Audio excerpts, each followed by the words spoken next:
Le message est arrivé pendant que je choisissais des fleurs avec mon fiancé, Ben. 10 000 € est le minimum pour que nous venions. Je fixais mon téléphone, relisant encore et encore. Les mots ne changeaient pas. Ben remarqua mon expression. Ça va? Je lui montrai l'écran. Il le lut, sa mâchoire se crispant. Putain, Émilie. Ils sont sérieux? Apparemment. Je remontai la conversation. Ma mère avait commencé 1 heure plus tôt en demandant des arrangements d'hébergement et une compensation de voyage. Quand je lui avais expliqué gentiment que nous faisions un mariage simple et que nous ne pouvions pas couvrir les dépenses de tout le monde, voilà sa réponse. 10 000 €. Pour assister au mariage de leur propre fille. Mes mains tremblaient. La fleuriste parlait toujours d'hortensia et de pivoine, mais sa voix semblait venir de sous l'eau. Je vais l'appeler, dis-je en sortant du magasin. Ben me suivit, sa main chaude dans mon dos. Maman répondit dès la première sonnerie. Donc tu as reçu mon message. Maman, c'est quoi ce délire? 10 000 €? Le langage, Émilie. Sa voix était sèche, ce ton particulier qui me faisait redevenir une enfant de 6 ans. Ton père et moi avons des dépenses. Vol, hôtel, nouvelle tenue, on ne peut pas se présenter au mariage de notre fille en ayant l'air minable. Et puis il y a notre temps. Ton père devrait prendre des jours de congé. Des jours de congé? Le mariage est un samedi. Et j'ai proposé d'aider pour une chambre d'hôtel. Une chambre d'hôtel? Émilie, voyons. Pour le mariage de ta sœur, les parents avaient une suite. Une suite présidentielle. Mais je suppose qu'on doit s'attendre à moins de ta part. Voilà. Brenda. Ma sœur aînée, qui avait épousé un chirurgien, qui avait eu un mariage de 300 personnes dans un château, et qui me rappelait sans cesse quelle était la réussite de la famille. Ce n'est pas une compétition, maman. Non, en effet. Parce qu'il n'y a pas de compétition. Brenda a bien épousé. Elle comprend les obligations familiales. Elle prend soin de nous. Prends soin d'eux. Oui. Brenda envoyait de l'argent chaque mois, payait leurs vacances, avait acheté une voiture neuve à papa l'an dernier. Et il ne me laissait jamais l'oublier. Je ne peux pas payer 10 000 €, dis-je doucement. Le budget du mariage est déjà serré. Alors tu aurais dû mieux réfléchir à qui tu épouses. Il fait quoi déjà, Ben? Ah oui, il est professeur. Comme c'est modeste. Le mépris dans sa voix me donne à la nausée. Ben est génial. Il est gentil, intelligent et pauvre, coupa maman. Émilie, quand vas-tu grandir? La vie n'est pas un conte de fées. Tu aurais pu avoir des perspectives. Cet avocat qui t'avait invité à sortir, celui de ton ancien cabinet? Ou le fils de Karen, celui qui travaille dans la finance? Mais non, tu as choisi le prof avec son petit appartement et ses prêts étudiants. Je fermai les yeux. Je l'aime, maman. L'amour ne paie pas les factures, chérie. Et ton petit hobby informatique non plus. Jouer avec des ordinateurs. Je dirige une entreprise de logiciels. S'il te plaît. Ça ne fait même pas 2 ans. Les vraies entreprises prennent des décennies à se construire. Ton père et moi avons bâti la nôtre à partir de rien, et nous savons ce qu'est une vraie réussite. Ton mariage, ton petit événement intime, elle rendit le mot insultant, c'est embarrassant. Les gens vont demander pourquoi les parents ne sont pas là. On leur dit quoi? Que notre fille n'a pas les moyens de nous accueillir correctement? Ma gorge se serra. Donc c'est ça? Pas d'argent, pas de parents? Nous ne sommes pas déraisonnables. Mais nous avons des standards, Émilie.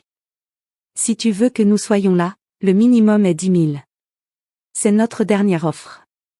Ce n'est pas une offre, maman. C'est du chantage. Sa voix devint glacée. Alors ne compte pas sur notre présence. Profite de ton petit mariage. Envoie des photos, je suppose. Elle raccrocha. Je restais là sur le trottoir, le téléphone toujours collé à l'oreille, avec l'impression d'avoir reçu un coup de poing. Ben passa ses bras autour de moi, et je réalisai que je pleurais. On n'a pas besoin d'eux, murmura-t-il. On aura toutes les personnes qui comptent vraiment. Celles qui nous aiment. Il avait raison. Logiquement, je savais qu'il avait raison. Mais ça faisait quand même un mal fou. Ce soir-là, j'ai envoyé un simple message. Je ne peux pas vous payer pour venir à mon mariage. Si vous choisissez de ne pas venir, je comprends. Vous me manquerez. La réponse fut immédiate. Tant pis pour toi. Ne viens pas pleurer quand ton petit mariage s'effondrera. Nous ne serons pas là pour ramasser les morceaux. Après ça, j'ai bloqué leur numéro.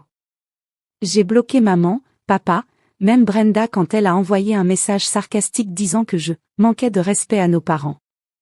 Le mariage était dans 3 semaines. Nous nous sommes plongés dans les préparatifs, essayant d'ignorer les trous laissés par l'absence de mes parents dans chaque décision. Qui allait me conduire à l'hôtel? Mon oncle Andrew s'est porté volontaire immédiatement, m'a serré fort dans ses bras et m'a dit que mes parents étaient des idiots. Qui porterait les toasts? Les parents de Ben se sont proposés, ainsi que ma meilleure amie Julia. Tu sais quoi, a dit Julia un soir, un verre de vin à la main, entouré de décorations de mariage. Qu'ils aillent au diable. Ça va être le meilleur mariage de tous les temps. On va s'en assurer. Et étrangement, sans le jugement permanent de mes parents qui planait sur tout, les préparatifs sont devenus amusants. Nous avons choisi les fleurs qui nous plaisaient vraiment, pas celles que maman aurait approuvées. Nous avons choisi un lieu au bord du lac parce qu'il était magnifique, pas parce qu'il était impressionnant. Nous avons prévu un menu de plats réconfortants que nous aimions, plutôt que des mets sophistiqués pour frimer. La liste d'invités comptait 40 personnes. Juste 40.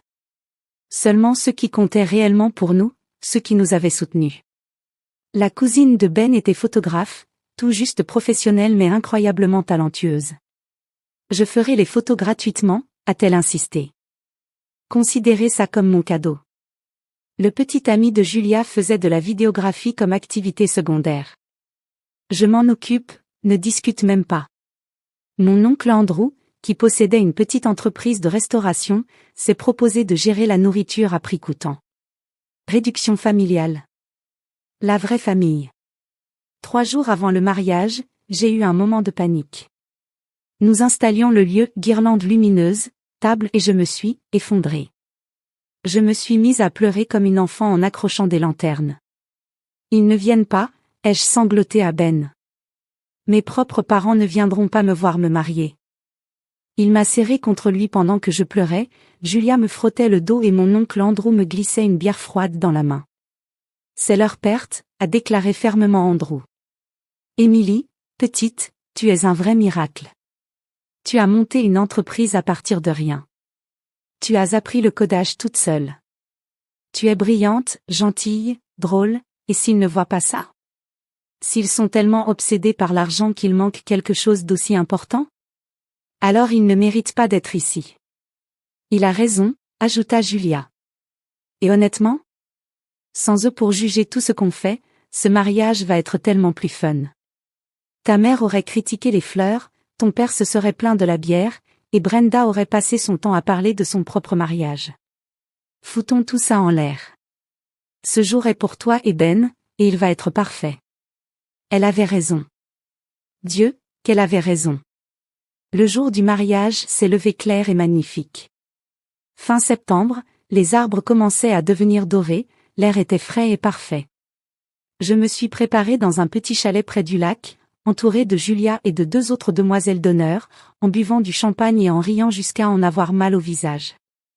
La cérémonie a eu lieu au coucher du soleil. Mon oncle Andrew m'a menée à l'hôtel, les larmes coulant sur ses joues. Ben me regardait comme si j'étais la seule personne au monde.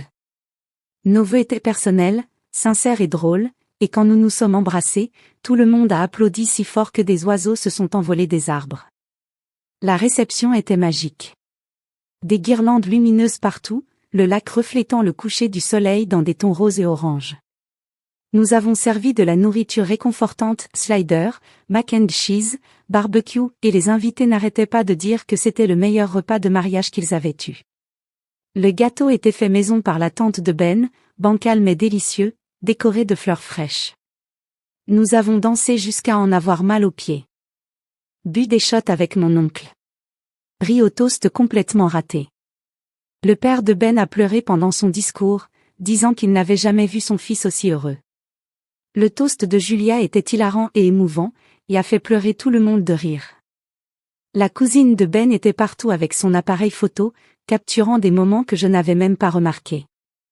Le vidéaste a tout filmé, la cérémonie, les toasts, la danse, et le karaoké improvisé à minuit quand quelqu'un a trouvé une machine dans le local de stockage du lieu. Ce n'était pas extravagant. Ce n'était pas cher. C'était parfait. Le lendemain matin, légèrement gueule de bois mais heureux, Ben et moi prenions le petit déjeuner dans le chalet quand Julia a débarqué, ordinateur portable à la main. Oh mon Dieu! Oh! Mon Dieu! Émilie, tu dois voir ça.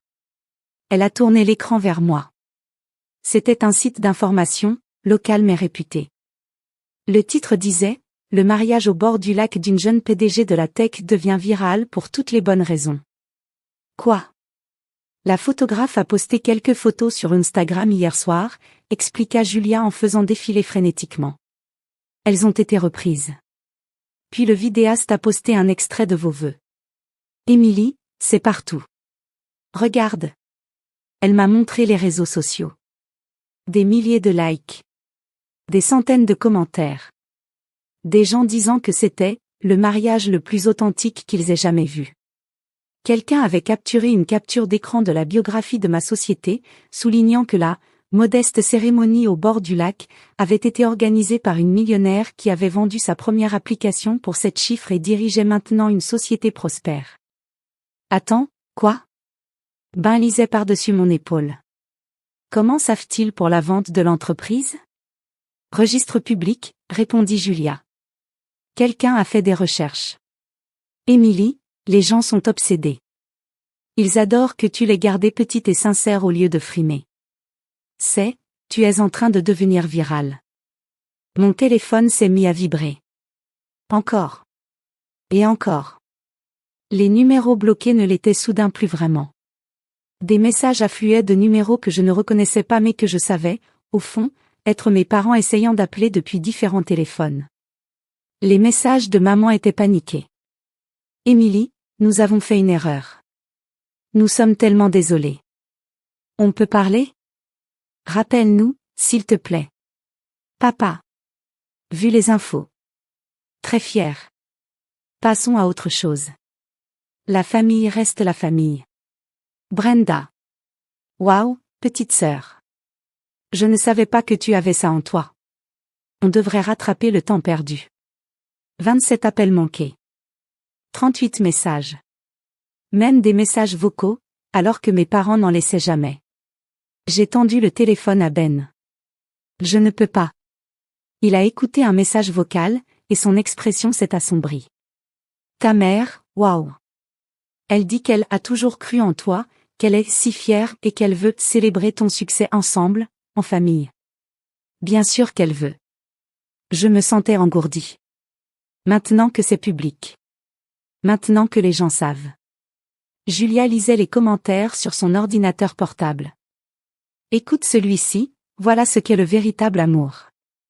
Pas des lieux hors de prix ou des robes de créateurs, juste 2 personnes qui s'adorent vraiment, entourées de gens qui comptent réellement. Et celui-là, le fait qu'elle soit PDG rend l'histoire encore meilleure. Elle aurait pu avoir un mariage gigantesque et luxueux, mais elle a choisi quelque chose de sincère. Ça, c'est la classe. D'autres appels. Je reconnus le numéro de ma tante, la sœur de mon père, que j'avais toujours bien aimée, mais qui avait pris leur parti pendant le conflit. Contre mon meilleur jugement, j'ai répondu. Émilie. Chérie. Je viens de voir les plus belles photos de ton mariage. Maman t'a demandé de m'appeler? Silence. Puis, doucement. Oui. Mais Émilie, je t'aurais appelé de toute façon. Je suis désolée. J'aurais dû te contacter plus tôt, j'aurais dû te dire qu'ils avaient tort. Toute cette histoire d'argent était horrible, et je l'ai dit, mais ta mère a insisté. Merci, tante Karen. J'apprécie. Mais pour l'instant, j'ai besoin de distance. J'ai raccroché et j'ai complètement éteint mon téléphone. Le cycle médiatique a été rapide. Le soir même, 3 sites d'actualité avaient publié des articles. Le modeste mariage d'une millionnaire touche le cœur des internautes. Une PDG de la tech démontre ses vraies valeurs avec une cérémonie intime au bord d'un lac.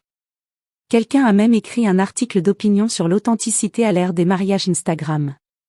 La carrière de la photographe a explosé en une nuit. Elle m'a appelé en pleurant de joie, disant qu'elle avait reçu 15 demandes de réservation. Ben et moi avons passé nos premiers jours de mariage à ignorer le monde extérieur, blottis dans le cottage, essayant de tout assimiler. « Tu veux leur parler ?» demanda-t-il prudemment. « À tes parents ?» J'y ai réfléchi. Vraiment réfléchi. Peut-être un jour, ai-je dit. Mais pas maintenant. Pas à cause de ça. S'ils avaient appelé pour s'excuser avant que l'info ne sorte, s'ils étaient venus malgré l'histoire d'argent, s'ils avaient appelé après le mariage juste pour demander comment ça s'était passé, peut-être. Mais là, ils veulent juste être associés à mon succès. Ce n'est pas de l'amour, Ben. Ce n'est pas ça, la famille. Il m'a embrassé le front. Je t'aime. Et pour ce que ça vaut, je pense que tu gères ça parfaitement. Une semaine plus tard, nous avons rallumé nos téléphones. Les messages avaient doublé. Maman avait laissé un vocal disant qu'ils avaient reconsidéré et voulaient envoyer un cadeau de mariage, célébrer dignement, avec une fête qu'ils organiseraient. Brenda avait envoyé un long message expliquant qu'elle avait toujours su que j'avais du potentiel et qu'on devrait collaborer, puisqu'elle cherchait des opportunités d'investissement. Le message de papa était plus court. Nous avons fait une erreur. Ta mère et moi voudrions t'inviter, toi et Ben, à dîner. C'est nous qui payons. J'ai tout montré à mon oncle Andrew, qui était passé avec des restes du gâteau de mariage. Il a reniflé. C'est eux qui invitent ? Quelle générosité, sachant qu'il demandait 10 000 € pour venir au départ. Il m'a regardé sérieusement. Qu'est-ce que tu vas faire ? Rien, ai-je dit. Pas maintenant, en tout cas. Peut-être qu'un jour je serai prête à avoir cette conversation. À poser des limites, à voir s'ils peuvent vraiment changer. Mais je ne leur dois rien juste parce qu'ils ont soudain réalisé que j'avais réussi. Et honnêtement, je ne leur fais pas confiance. Le jour où je ne leur serai plus utile, où je n'impressionnerai plus leurs amis, ils referont exactement la même chose. Maligne, dit Andrew. Et pour ce que ça vaut, c'était le meilleur mariage auquel j'ai jamais assisté. Et j'en ai vu beaucoup. Julia était d'accord lorsqu'elle est passée plus tard. Pas de drame, pas de discours forcés, pas de tension familiale bizarre. Juste de l'amour, de la joie et un barbecue incroyable. Voilà ce qu'un mariage devrait être. Elle avait raison.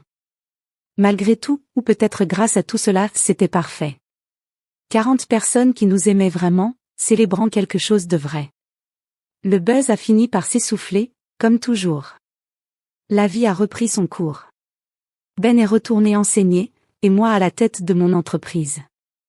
Nous avons retrouvé notre quotidien dans notre petit appartement, avec ses meubles dépareillés et sa vue sur un parking. Mes parents ont continué d'essayer pendant un moment. Puis les messages se sont espacés. Finalement, ils ont presque complètement cessé, sauf pour un « on pense à toi » occasionnel, qui sonnait plus comme une obligation que comme un véritable sentiment. Brenda a envoyé une carte de Noël. Juste une carte, rien de personnel. Sa famille parfaitement assortie, posant comme toujours. J'en ai envoyé une aussi, Ben et moi en pull de Noël moche, souriant comme des idiots devant notre minuscule sapin. Parfois, je me demande si j'aurais dû gérer ça différemment. Être plus indulgente, plus compréhensive. Mais ensuite, je me rappelle ce message. 10 000 €, c'est le minimum pour que nous venions. Ils avaient mis un prix sur leur amour. Et quand ils ont découvert que j'aurais pu payer, quand ils ont compris que je valais bien plus qu'ils ne l'imaginaient, ils sont revenus en courant. Ça m'a tout appris. La vraie famille n'a pas d'étiquette de prix. La vraie famille se montre parce qu'elle t'aime, pas parce que tu es assez impressionnante pour rehausser leur image. Et c'est cette famille-là que je construis maintenant. Avec Ben, avec l'oncle Andrew, avec Julia et les amis qui ont dansé avec nous au bord du lac. Avec les parents de Ben, qui m'envoient sans cesse des blagues nulles et des photos de leur chat. C'est cette famille que je choisis. Et honnêtement, je n'échangerais ça contre rien. Pas même contre 10 000 euros.